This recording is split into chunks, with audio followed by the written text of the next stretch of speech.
saya agak sedikit ganggu, kaca sudah berubah. Jadi kalau saya pakai, saya melihat saudara, saya nggak bisa melihat dengan baik, hanya untuk baca.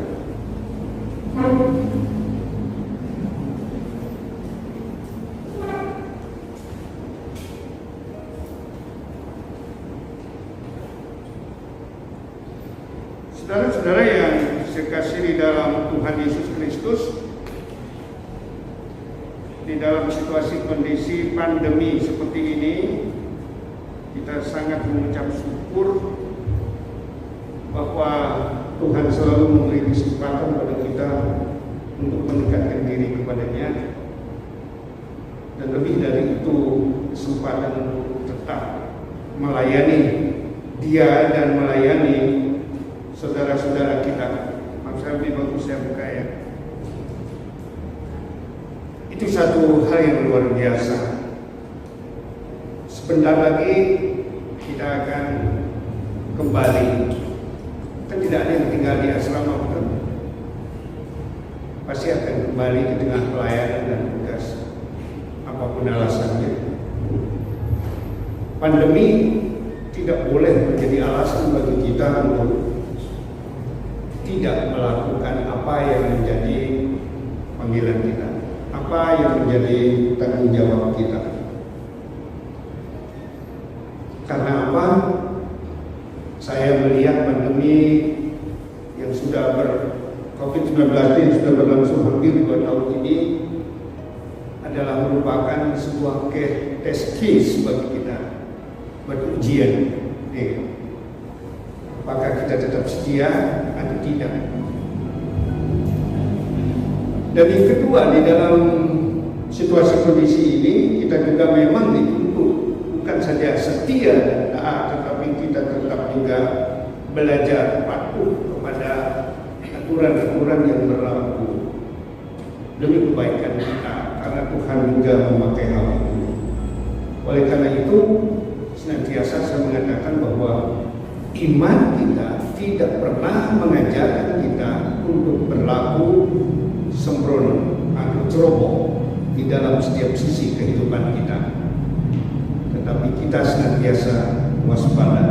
Saudara-saudara yang saya kasih dalam Tuhan Yesus Kristus, jadi sebelum kita akan kembali ke tempat tugas dan tanggung jawab kita dengan tujuan untuk melayani, dengan tujuan untuk membawa berita, dengan tujuan untuk mengabarkan kebaikan Tuhan kepada setiap orang yang Tuhan percayakan kepada kita, untuk boleh kita bimbing datang kepada Tuhan, mengenal Tuhan, menerima Tuhan sebagai juru selamat mereka masing-masing secara pribadi.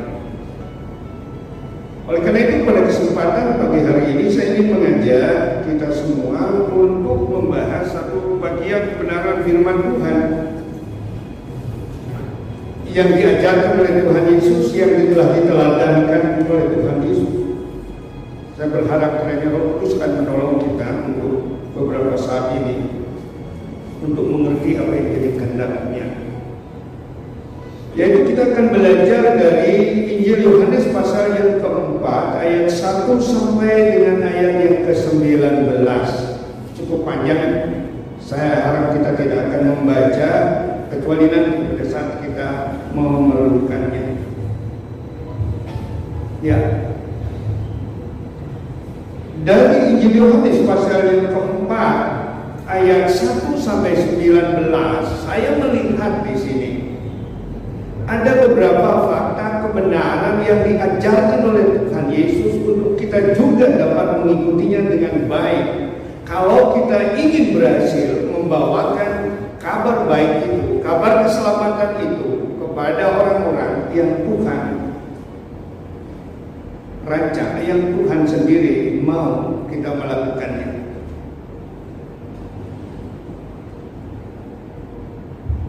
Beberapa fakta kebenaran yang saya maksud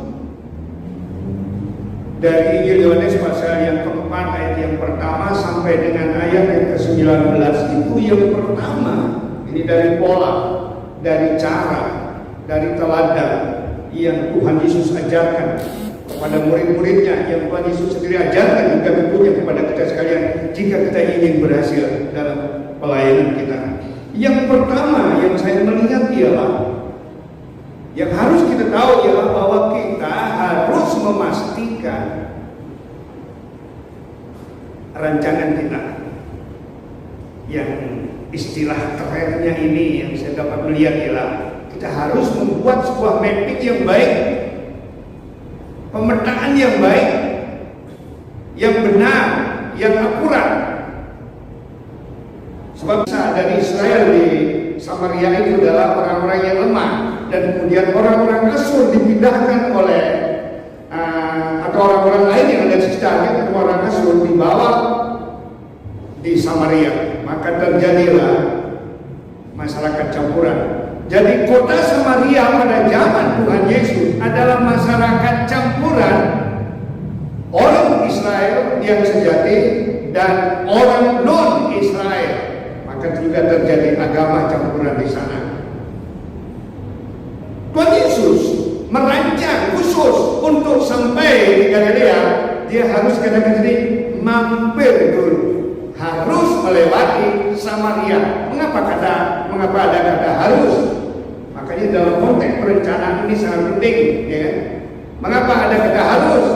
Karena untuk ke Galilea umumnya orang Yahudi belok, ya kan? Belok ke kanan dan kemudian baru masuk ke Galilea. Nyebrang dulu ke Yordan, ya, Sungai Yordan, baru masuk ke Galilea. Tapi Tuhan Yesus tidak, dia langsung masuk terobos, ya kan? Langsung ke sana. Bagi orang Yahudi tidak lazim. Bagi orang Yahudi mengapa tidak lazim? Karena mereka tidak berlaku ramah dengan penduduk itu. Mengapa demikian? Karena mereka menolak kehadiran orang Samaria campuran, di mana mereka tidak memperoleh perhitungan. Tapi Tuhan Yesus melihat secara khusus orang-orang ini. Karena itu dia katakan ia harus melewati Samaria. Kata harus, perhatikan, di dalam sebuah mapping, sebuah perencanaan itu sudah digariskan. Saudara-saudara yang saya kasih di dalam Tuhan Yesus, perhatikan ada dua hal. Pertama, dia harus melewati kota Samaria dalam pengertian keseluruhan, dan yang kedua dia harus berjumpa atau bertemu atau melewati atau melihat orang-orang Samaria dalam campuran. Dan yang ketiga, di sini kita melihat seorang perempuan Samaria. Dalam notabene adalah seorang perempuan yang sudah berusaha mencari kebahagiaan hidupnya, ketenangan hidupnya, kepuasan hidupnya dengan berbagai cara dan upaya. Yang pertama, kita melihat beberapa itu dia mencari air. Dan yang kedua, hidupnya yang kacau karena ingin mencapai kepuasan batinnya, kepuasan, kebahagiaan lahiriah dan batinnya melalui kehidupan yang disebut di sini dengan berhubungan dengan banyak pria.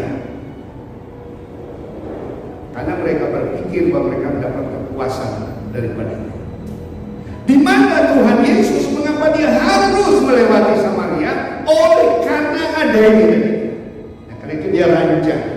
Oleh karena itu saudara-saudara yang saya kasih di dalam Tuhan Yesus, pemetaan pelayanan, perencanaan harus akurat dan harus matang. Itu diajarkan oleh Tuhan Yesus. Saudara pergi dalam pelayanan, duduk dulu, ya, duduk dulu di rumah. Saudara mau kemana? Berdoa. Jadi kita tidak hanya sekedar pergi, tidak hanya sekedar berangkat dari rumah, tidak hanya sekedar melayani, tidak.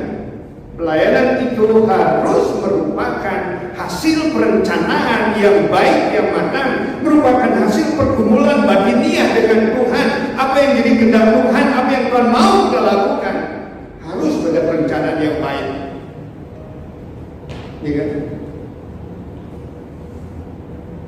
Saya ingat waktu pelayanan saya pada suatu ketika, memang Tuhan nampaknya pakai melalui kesembuhan-kesembuhan dan juga kunjungan-kunjungan, tapi saya selalu menemukan itu melalui doa.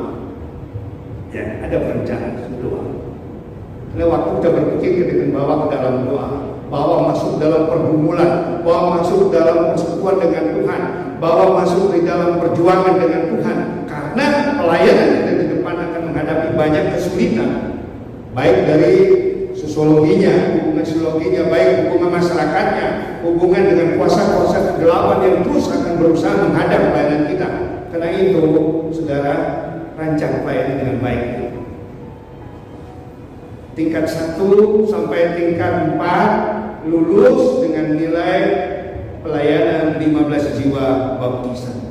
Itu harus dirancang sejak dini. Mungkin Pak Agusian sudah mengajarkan. Kalau saya dulu saya ajarkan, tingkat 1 baru mulai pelayanan. Pikirkan 1 jiwa saja untuk selayan. Gak usah pikir angka 15, terlalu banyak. Pikirkan 1 jiwa aja di tingkat 1. Tuhan, aku butuh 1 jiwa, tapi aku tidak tahu di mana jiwa itu ada. Tolong, beritahukan. Dan Tuhan juga, kalau Tuhan sudah memperlihatkan, saudara rencana apa? Jiwa itu siapa? Backgroundnya apa? Ya kan? Background pendidikannya, background agamanya, kepercayaannya, dan lain-lain. Saudara melihat keluarganya. Apa perlu kita mengetahui? Sangat perlu, karena di dalam musuh strategi pelayanan hal ini penting. Itu cara saya juga. Lihat, kalau backgroundnya ternyata saudara tidak dari sukacita, saya sudah persiapkan diri dari rumah. Apa yang dapat saya pelajari untuk kemudian saya tidak bingung di depan mereka. Persoalan-persoalan apa yang mereka pernah hadapi harus jelas dalam pikiran kita. Perencanaan, lagi-lagi perencanaan, memastikan perencanaan yang akurat dengan memberikan pemetaan yang juga di dalamnya. Itu sangat penting saudara dan saya mengetahui siapa dan apa dan bagaimana kita harus menjawab. Itu yang pertama. Yang kedua yang diajarkan oleh Tuhan Yesus di sini ialah di samping melakukan perencanaan yang akurat atau pemetaan yang baik, yang kedua yang saya dapat melihat di sini, saudara bisa membaca di dalam ayatnya yang ke-7. Maka datanglah seorang, mulai dari di situ terdapat sumur Yakub. Yesus sangat letih oleh perjalanan. Karena itu ia duduk di pinggir sumur itu. Hari itu kira-kira pukul 12. Maka datanglah seorang perempuan Samaria hendak menimba air. Kata Yesus kepadanya, berilah aku minum. Bisa ya? Seterusnya. Yang kedua yang saya dapat melihat di sini untuk melihat bahwa pelayanan kita berhasil diberkati dan hidup kita boleh menjadi berkat bagi orang-orang yang kita tuju. Kedua, kita harus memastikan pendekatan yang terbaik, pendekatan yang akurat. Kalau pendekatan yang dipakai salah, jangan harap kita memenangkan orang itu begitu. Jangan harap kita dapat menyampaikan berita yang sesuai yang Tuhan mau kita sampaikan kepada mereka. Pendekatan penting. Di dunia ini, di dalam konteks hubungan satu dengan yang lain, ada begitu banyak cara, ada beribu cara untuk kita boleh pakai sebagai pendekatan, mendekatkan diri kepada orang supaya bisa terjadi hal-hal yang kita harapkan dan kita inginkan.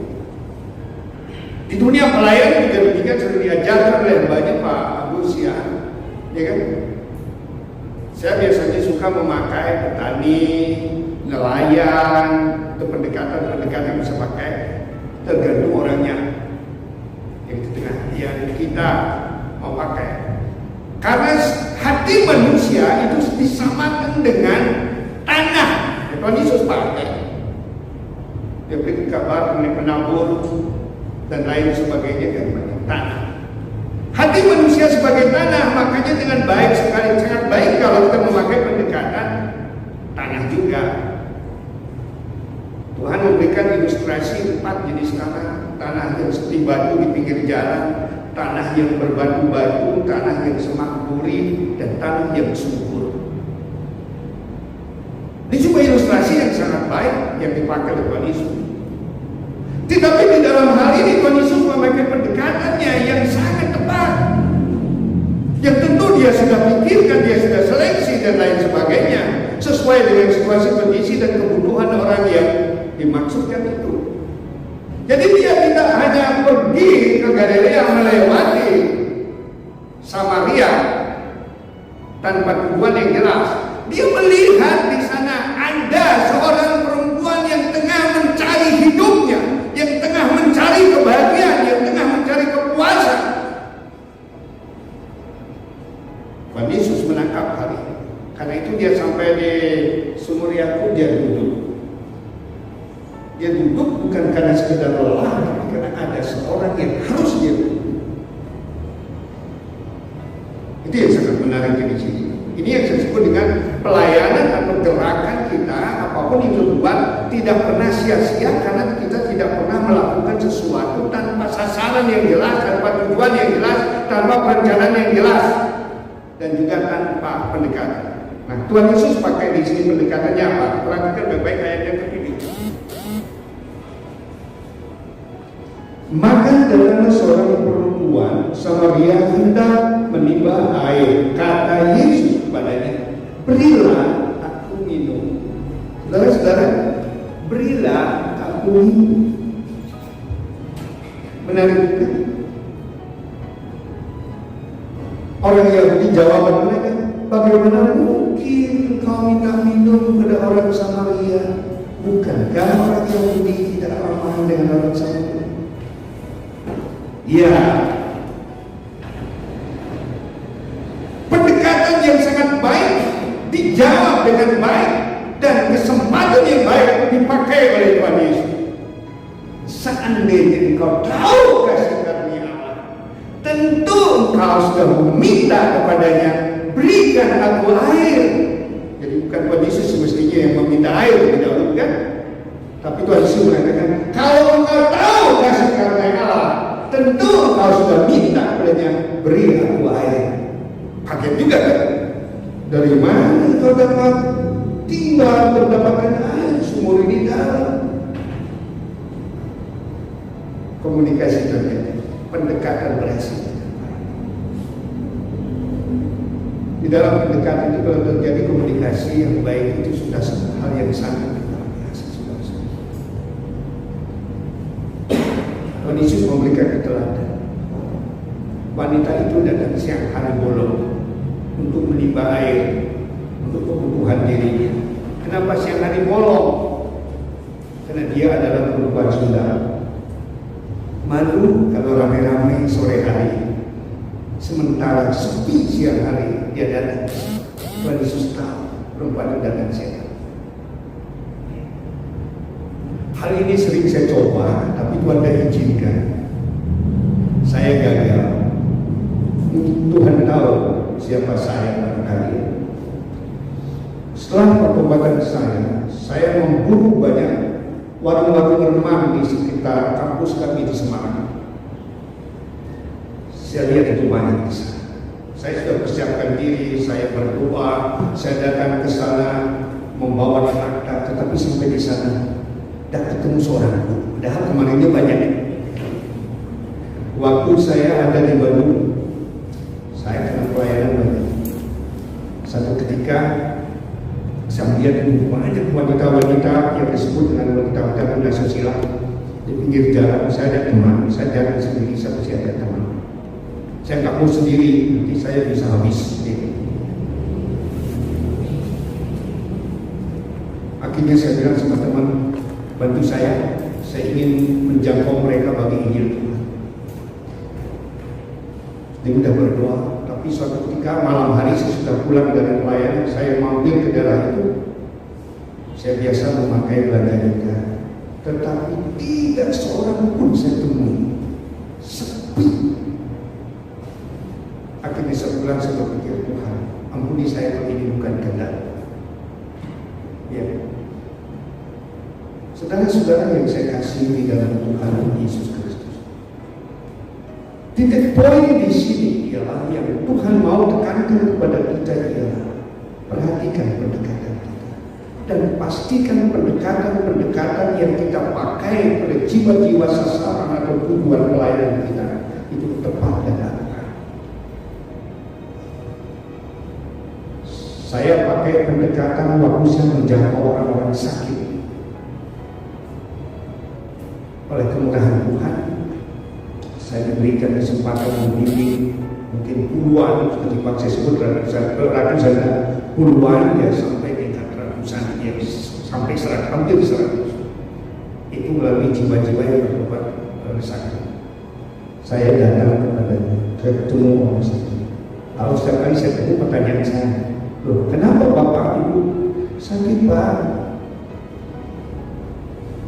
Oh ya, sudah cari obat kemana saja? Ini pendekatan. Jangan jauh lah. Saya langsung sebelum dia jawab, karena saya lihat orang-orang di sana. Sudah ke dokter? Sudah. Hasilnya masih. Sudah pergi ke dukun? Sudah Pak, tapi hasilnya sudah cari dukun yang paling sakti atau dukun sakti mandraguna? Saya tidak ada cukup uang Pak. Dan kalau demikian bagaimana Pak bisa sembuh? Saya tidak tahu. Bisa saya tolong? Nah, maksudnya begitu. Pendekatan. Dan puji nama Tuhan. Ya, itu langkah-langkah. Saya ingin menyampaikan ke saudara-saudara, jadi satu jiwa sebenarnya tidak begitu sulit untuk dibawa ke Tuhan, karena jiwa itu Tuhan punya, ya kan? Dan Tuhan mengenal setiap jiwa dan rekaman setiap jiwa itu Dia tahu, dengan segala persoalannya Dia tahu. Nah, kalau kita ingin membawa kabar baik dari Dia, pendekatan utama kita ialah kepada Tuhan, supaya kita dapat melakukan pendekatan ke jiwa-jiwa kita. Amin. Amin. Pastikan pendekatan saudara. Jangan sembarang melakukan pendekatan. Setiap jiwa beda pendekatannya. Sama dengan setiap tanah beda unsur-unsurnya. Makanya benih yang kita pun berbeda, pendekatan pengolahannya pun berbeda. Jiwa-jiwa sama, tidak sama. Maksud saya sama dengan itu. Walaupun kelihatan rambut sama hitamnya, ya kan? Tetapi hatinya beda dan Tuhan tahu. Dan saya sangat ucap syukur di dalam waktu 3 tahun. Awalnya itu saya punya 3 pos P. Saya sakit hati rasanya melayani mereka. Tidak ada pertobatan. Tetapi mereka ajar, saya ajar, mereka tetap demikian. Akhirnya saya berkeputusan, Bapak, saya sudah capek melayani Anda di sini. Saya juga tidak ada sepeda saat itu, jarak kurang lebih 10 kilo lebih, harus jalan kaki kalau pulangnya.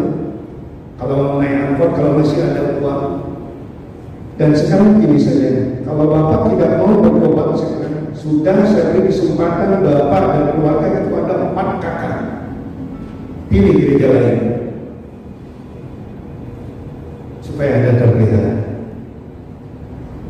Saya tinggalkan pos itu, tinggal sekali sedikit karena itu tempat saya lain. Yang lain juga saya kata, kalau Anda tidak bertobat, udah Anda pilih gereja lain.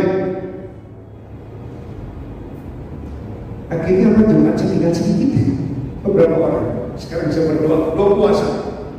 Tuhan, apa yang harus saya pakai, apa yang Kau mau saya pakai? Pendekatan melalui orang sakit. Nah itu dalam waktu 3 tahun, waktu 70 lebih 75 yang bertobat keluarga, bukan satu orang. Orang yang sakit bertobat saya isi rumahnya. Amin. Pendekatan semua. Apa yang Tuhan izinkan, apa yang Tuhan mau. Yang ketiga di sini yang saya dapat melihat ialah cara yang bertunjukkan di sini. Itu ada di dalam ayat yang ke-13, 14, 15 itu.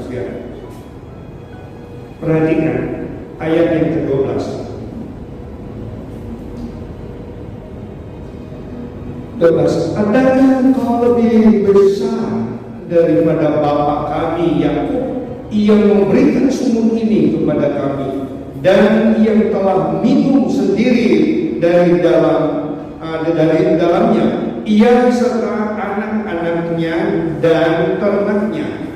Jawab Yesus kepadanya, barang siapa minum air ini, ia akan haus lagi.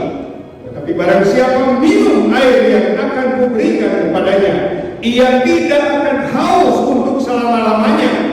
Sebaliknya, air yang akan diberikan kepadanya akan menjadi mata air di dalam dirinya yang terus-menerus mengalir sampai kepada hidup yang kekal. Saya mendapat informasi penting dari ayat-ayat yang kita baca ini sebagai bagian yang ketiga, ialah memastikan berita saudara adalah yang paling akurat dan yang paling berkualitas. Berita yang paling berkualitas. Artinya berita yang tidak dapat dibantah, berita yang tidak mempunyai indikasi double atau kemungkinan-kemungkinan lain. Berita yang pasti satu-satunya. Tuhan Yesus berkata, perempuan Samaria itu berkata, apakah kau lebih besar daripada bapak kami Yakub yang mewariskan sumur ini kepada anak-anaknya dan juga kami yang anak ternak-ternaknya juga minum? Artinya ialah bahwa wanita ini membesarkan, membanggakan air dari sumur itu yang dapat menjadi pasokan kebutuhan kehidupan mereka secara terus-menerus, atau dengan kata lain sumber kebahagiaan dan kekuasaan mereka. Tapi Tuhan Yesus berkata, barang siapa minum air dari sumur ini, dia akan haus lagi. Seperti wanita itu setiap siang lagi datang lagi, haus lagi, datang lagi, habis airnya, datang lagi. Tapi Tuhan Yesus berkata, tetapi barang siapa minum air yang akan kuberikan kepadanya, ia tidak akan pernah haus lagi, dan bahkan air yang diminumnya itu akan menjadi aliran-aliran air yang membawa kepada kehidupan yang kekal. Saudara-saudara yang saya kasih dalam Tuhan Yesus Kristus, ini sebuah berita, ini sebuah kebenaran, ini sebuah informasi yang disampaikan oleh Tuhan Yesus secara tegas dan akurat yang tidak dapat dibantahkan. Bahwa apa yang disampaikan oleh Tuhan Yesus adalah sesuatu hal yang pasti, yang tidak ada duanya. Hanya dua kemungkinan bagi mereka: menerima berarti mengalami apa yang dikatakannya, tidak menerima berarti tidak akan mengalami apa yang dikatakan oleh Tuhan. Memastikan berita saudara penting. Berita apa yang paling pasti, yang paling akurat, paling bermutu, yang paling berkualitas, yang harus kita bawa dalam pelayanan.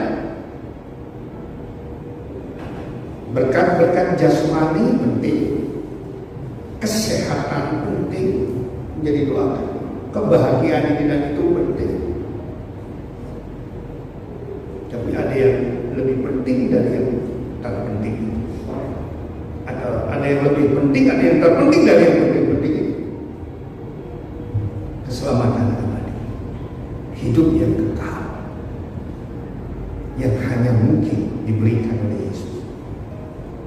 Satu ketika saya mempunyai seorang jemaat dan sudah jauh dari Tuhan, susah saya membimbingnya. Saya berpikir dia sudah murtad. Kalau saya sudah pikir dia murtad, tidak akan pernah didoakan. Karena orang murtad tidak mungkin bertobat dan tidak perlu didoakan. Tapi anaknya datang kepada saya, Pak, itu anaknya yang bertobat, saya layani, tapi dia diawali dengan mimpi yang dia terima waktu dia tidur di musala. Dia berjumpa dengan Tuhan Yesus, dan saya layani anak itu dan satu keluarga itu. Ya. Dan salah satunya ini bapak saya murtad. Dia kata, apakah bapak saya tidak bisa didoakan? Loh, menurut kamu gimana? Dia menjadi semacam. Ya, sejak dia berdoa, saya latih, saya bimbing, dia menjadi sekarang menikah dengan seorang hamba Tuhan dan suaminya baru saja meninggal ada di Lampung. Waktu pernikahannya saya di Jawa Timur dan kemudian kemarin saya juga tengok dia di Lampung. Saudara-saudara yang menarik di sini begini. Waktu bapaknya kemudian sekarang istrinya tidur terlentang, sudah didoakan menurut surat, dibacakan surat Al-Fatihah, surat Yasin maksud saya. Tahu surat Yasin ya? Doakan supaya cepat mati. Tapi tidak mati. Berbagai cara sudah diusahakan. Tapi bapak itu teriak, berikan aku air yang mili itu, yang netes itu. Bahasa Jawanya mili itu netes. Bingung, semua orang bingung, ambilkan ceret, ambilkan kendi, air kendi, semuanya ditolak. Anak itu datang lagi ke saya. Pak, saya nggak ngerti kok bapak minta air mili itu apa itu? Saya kok nggak tahu bapak minta. Akhirnya saya datang ke rumah. Pak, tolong berikan saya air yang mili itu. Matanya melihat ke atas. Saya juga bingung apa yang dilihat. Saya juga nggak melihat ada air. Dia bilang air mili. Kemudian saya berdoa, Tuhan, apa yang kau perlihatkan pada bapak ini? Tolong aku turuti supaya aku dapat melayani. Dan Tuhan sentuh pikiran saya. Ya, Tuhan taruh di pikiran saya sebuah ingatan. Ini yang disebut rema ya. Yohanes 7 ayat 37-39. Pada puncak perayaan itu Yesus berseru, ya, barang siapa percaya kepadaku seperti yang dikatakan Alkitab, maka dalam hati akan mengalir aliran air itu tekan. Ini Tuhan Yesus yang masuk mengenai Roh Kudus. Selain Bapak ingin hari itu? Iya, saya ingin. Berikan saya itu. Saya tidak bisa beri, yang bisa memberi Tuhan Yesus. Bapak harus berdoa. Gak mau, mau Yesus sudah saya tinggalkan. Kemudian Bapak berikan saya itu. Ya saya bilang kalau Bapak nggak mau terima Tuhan Yesus, saya nggak bisa. Hanya Dia yang bisa beri. Sampai 3 kali saya ulang balik. Akhirnya yang ketiga, Pak saya mau. Kalau mau, saja. Bapak, akui kesalahan dia dengan Tuhan. Mohon ampun atas itu. Nanti Tuhan akan menolong. Ya Pak, saya ingin dia berdoa. Dia sudah berdoa dan kemudian saya akan menerima Tuhan Yesus. Jadi saya tumpahkan tangan, pemulihan. Begitu habis berdoa, dia duduk. Kemudian dia khotbah kurang lebih 5 menit. Mengkhotbahi istri, anak-anak dan keluarga orang yang datang supaya terima Tuhan Yesus, ikut Tuhan Yesus dan lain sebagainya. Wah, ini sudah sembuh Bapak, ini pikiran saya. Saya syukur, saya pulang. Sampai di rumah, baru sampai di rumah, anaknya itu datang, Pak, Bapak sudah meninggal. Saudara-saudara yang saya ingin ceritakan dalam web ini ialah ini berbicara berita yang kita sampaikan. Jangan pernah menjual berita kebenaran dengan hal-hal yang tidak penting sehubungan dengan keselamatan di dalam pelayanan pemikiran kita. Yang kita harus sampai atau capai ialah jiwa-jiwa yang bertobat, yang mengasihi Tuhan, yang meninggalkan hidup lamanya, yang siap mengikut Tuhan Yesus. Untuk sampai di situ, berita kita harus jelas, tegas, dan berkualitas. Amin. Siapkan berita kebenaran. Jangan berpikir kalau saudara sudah cerita tentang Tuhan Yesus, ada kepastian yang harus dikatakan. Seperti Tuhan Yesus katakan, barang siapa minum air itu, ia akan haus lagi. Tapi barang siapa minum air yang diberikan, tidak akan haus lagi. Keselamatan. Saudara percaya Tuhan Yesus, engkau selamat. Tidak percaya, tidak selamat. Ini poin penting ketegasan. Kualitas pelayanan, saudara, kualitas pemberitaan harus jelas. Tidak bisa main-main. Kalau ingin jiwa-jiwa bertobat, berita saudara pasti atau saudara dapat memastikan berita saudara benar di telinga mereka pada penerimaan. Tidak bisa main-main. Ingin jiwa-jiwa bertobat, tapi beritanya tidak jelas. Yang kedua, beritanya tidak pasti. Kalau Bapak percaya sama Yesus, mudah-mudahan Bapak selamat. tidak akan ada orang yang percaya. Yakinkan saudara memastikan berita saudara adalah berita di atas segala galanya benar. Amin. Jadi pergi ke pelayanan pastikan. Tidak usah banyak berita, satu berita yang aku. Dan yang ketiga, terakhir di sini saya melihat, ya itu disebutkan di dalam ayat yang ke-18.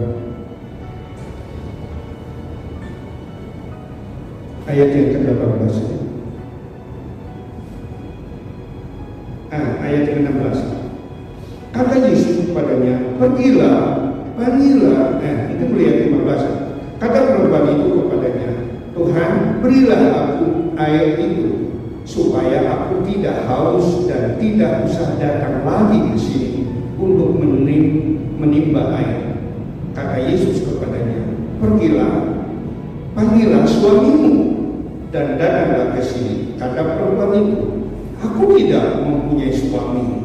Kata Yesus kepadanya, tepat katamu bahwa engkau tidak bersuami, tidak mempunyai suami, sebab engkau sudah mempunyai 5 suami dan yang ada sekarang padamu bukanlah suamimu.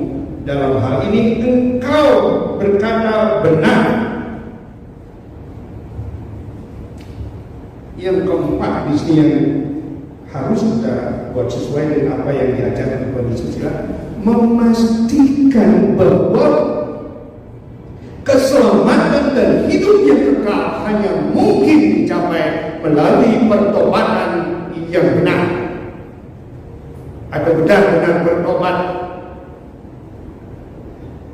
melalui pemberitaan dan pendekatan dan pemberitaan itu. Wanita itu berkata, Tuhan, beri aku air itu. Maksudnya, berikan aku hidup yang kekal itu, berikan aku keselamatan kekal itu, berikan aku berkat itu, kebahagiaan dan lain sebagainya terkandung di dalamnya. Tuhan Yesus baik, saya beri, tapi pergi dulu, panggil suamimu. Dan wanita itu menjawab dengan tegas, aku tidak mempunyai suami. Kata Tuhan Yesus, benar. Apa kata? Kata benar berarti dia telah berkata jujur. Bukan dia yang benar, ucapannya benar, pengakuannya. Tetapi ada 7 laki-laki yang sudah bersama dengan engkau sebagai suamimu walaupun tidak sah. Dan yang sekarang secara akta tertulis tidak ada. Apa yang kau katakan itu benar. Engkau berkata jujur. Korek. Keselamatan membutuhkan pertobatan yang sungguh berdasarkan pengakuan kesadaran iman yang benar. Tidak ada keselamatan tanpa kejujuran. Tidak ada keselamatan tanpa pengakuan yang benar. Karena itu setiap pelayanan kita pastikan kita ingin orang itu diberkati Tuhan dan mengalami keselamatan yang kekal. Pastikan kejujuran pertobatannya. Saya di gereja ini dengan saudara. Mereka datang minta diberkati. Ini laki-laki yang datang diberkati. Nih. Saya murah hati. Siapapun yang datang diberkati, saya berkati. Tapi saya minta, Anda ingin saya hanya memberkati nikahmu atau Anda ingin bertobat? Supaya engkau mengalami berkah dari Tuhan dan apa yang dijanjikan Tuhan menjadi kegenapan dalam hidup. Kalau engkau mau itu, belajar dan buktikan waktu belajar dan seterusnya. Ini bukan hanya ingin menambah jumlah anggota jemaat, tapi menambah jumlah anggota jemaat tanpa pertobatan sama saja menghimpun borok-borok di dalam gereja yang tidak akan pernah menghasilkan pertumbuhan rohani Kristen yang baik dan buah-buah yang menandakan hormat pemberian penghidupan Tuhan. Oleh itu pertobatan itu penting. Saya sering mengatakan, sejelek apapun, sebobrok apapun masa lalu Anda, itu tidak terlalu penting kalau Tuhan sudah sudah mengampuninya. Tuhan melihat hidupmu yang baru, bukan yang lama lagi. Seandainya ada dosa yang demikian besar, Tuhan tidak melihat. Sebesar apapun dosa dan kesalahan kita, jika kita mengaku, Tuhan ampuni. Bukan itu firman-Nya? Barang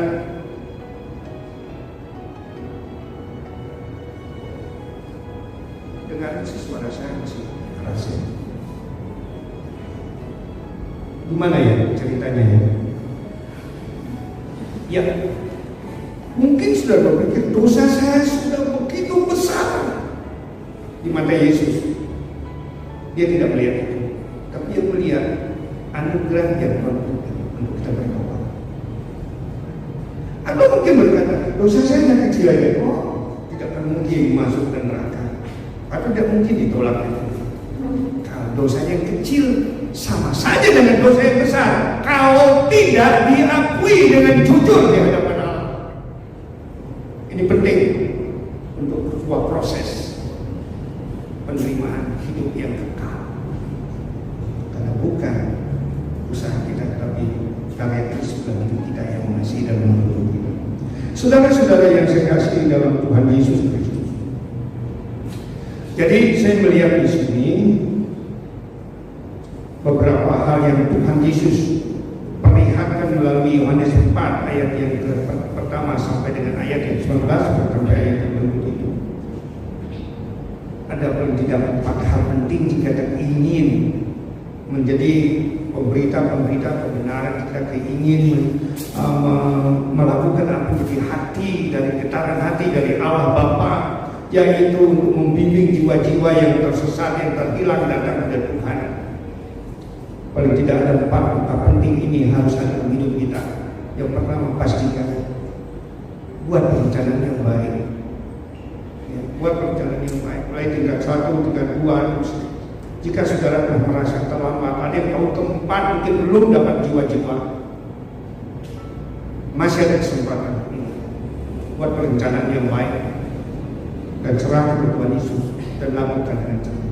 Dan yang kedua, pastikan atau memastikan pendekatan yang saudara pakai adalah pendekatan yang tepat dan berkualitas.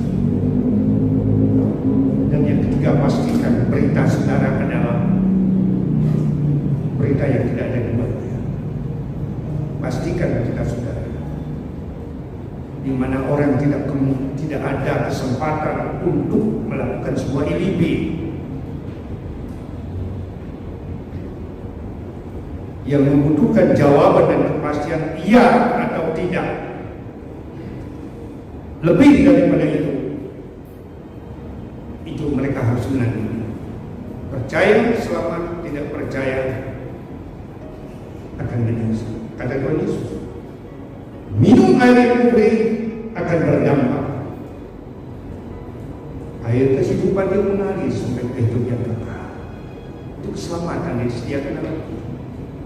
Tidak minum air yang diberikan atau menolak, jelas akan mengalami kehausan sampai kepada kebinasaan yang kekal. Yang terakhir, pastikan bahwa untuk menerima hidup yang kekal dibutuhkan pertobatan yang jujur dan mengambil sadar. Terbuka di hadapan Tuhan, terbuka di hadapan orang lain. Dosa-dosa sebesar apapun, sekecil apapun, semerah apapun, jujur mengaku. Sebab dia berbicara lagi, jika kamu mengaku dosa, maka Allah itu setia dan adil, maka Ia akan mengampuni kesalahanmu dan menyucikan kau dari segala kejahatan. Kata segala, berarti tidak ada yang tidak diampuni jika kita mengaku dengan jujur. Pemulihan berarti keselamatan. Amin. Kiranya Tuhan memberkati saudara-saudara pelayanan pada masa ujian ini, dan saya rindu melihat ada jiwa-jiwa yang dibimbing ke dalam Tuhan. Jangan puas kalau dapat membimbing saudara kita yang hanya satu suku yang dulu dalam belakangnya apa itu yang sudah Kristen ya, bagus tuh mengajarkan ada P atau P0, P1, P2, P3. Apa sih itu? Bagus ya orang ditanyain. punya lingkup pelayanan menyeluruh, semuanya kita harus jalan jika Tuhan mengizinkan. Kiranya Tuhan Yesus memberkati dan menyempurnakan perlindungan ini. Mari kita bangkit berdiri, kita akan